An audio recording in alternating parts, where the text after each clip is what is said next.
அடைய செய்துவிடும். சகோதரர்களே, அல்லாஹ் குர்ஆனிலே சொல்லி காட்டுகிறான், நாளை நரகத்திலே இருப்பவர்கள் எப்படி புலம்புவார்கள் தெரியுமா? சூரா முல்க். சகோதரர்களே, குர்ஆனை படித்து பாருங்கள். சூரா முல்க் அந்த அத்தியாயத்தில் அல்லாஹ் பேசி காட்டுகிறான். தகாது தமையஸ். கொஞ்சம் முன்னாடி வந்து, பின்னாடி ஆள் நிற்கிறான், கொஞ்சம் முன்னாடி வந்து. சகோதரர்களே, அல்லாஹ் குர்ஆனிலே சொல்லி காட்டுகிறான் சூரா முல்க் என்கிற அத்தியாயத்திலே, உங்களுக்கு நேரம் இருந்தால், உங்களுக்கு சிந்தனை இருந்தால், குர்ஆனோடு உங்களுக்கு தொடர்பு ஏற்பட வேண்டும் என்று சொன்னால் குர்ஆனை நீங்கள் படித்து பாருங்கள். அந்த அத்தியாயத்தில் அல்லாஹ் சொல்லுகிறான், தகாது தமையஸு மினல் கைல் குல்லமா உல்கிய ஃபீஹா ஃபௌஜுன் ஸஅலஹும் ஹஸனத்துஹா லம் யஅதிகும் நதீர் காலு பலா கத் ஜாஅனா நதீர் ஃபகذبنا وقلنا ما نزل الله من شيء إن أنتم إلا في ضلال كبير. அவரிடத்தில் கேட்பார்கள், உங்களுக்கு அச்சமூட்டி எச்சரிக்கை செய்யக்கூடிய யாரும் உங்களிடத்தில் வரவில்லையா? உங்களிடத்தை சொல்லலையா?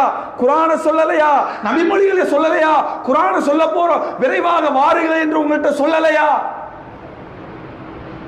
காலூபலா, சொன்னார்கள், எங்களிடத்தில் சொன்னார்கள், அலட்சியப்படுத்தி விட்டோம், தாமதமாக வந்தோம், அதை கேட்பதற்கு எங்கள் உள்ளத்தில் ஆர்வம் இல்லை, சிந்தனை இல்லை, அதை பற்றி எங்களுக்கு கவலை இல்லை.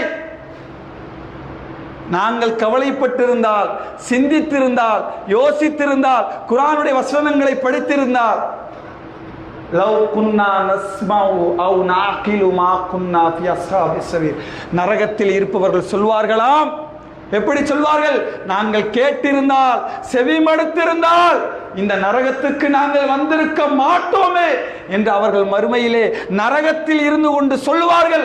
அல்லாஹ் திருமறை குர்ஆனிலே நரகவாதிகளின் புலம்பல்களை அல்லாஹ் சொல்லி காட்டுகிறான். அன்புள்ள சகோதரர்களே, அமைதிக்கான இடம், நேர்வழிக்கான இடம். எவ்வளவோ பிரச்சனைகள், குடும்பத்தில் பிரச்சனை, தொழிலில் பிரச்சனை, நண்பர்கள்ட்ட பிரச்சனை, சமூகத்தில் பிரச்சனை, எதிரிகளின் மூலமாக பிரச்சனை, காபிர்களின் மூலமாக பிரச்சனை. தீர்வு எங்கே இருக்கு சகோதரர்களே? இது போன்ற இடங்களில், குர்ஆன் வசனங்கள்ல, நபி மொழிகளில் தான் தீர்வு இருக்கு. தீர்வு சொல்லக்கூடிய இடங்கள், அந்த இடத்தை இழந்து விட்டோம், அந்த செய்திகளை கேட்க மறந்து விட்டோம் என்று சொன்னால் சகோதரர்களே, கண்டிப்பாக நம்மை நாமே சுய பரிசோதனை செய்ய வேண்டும்.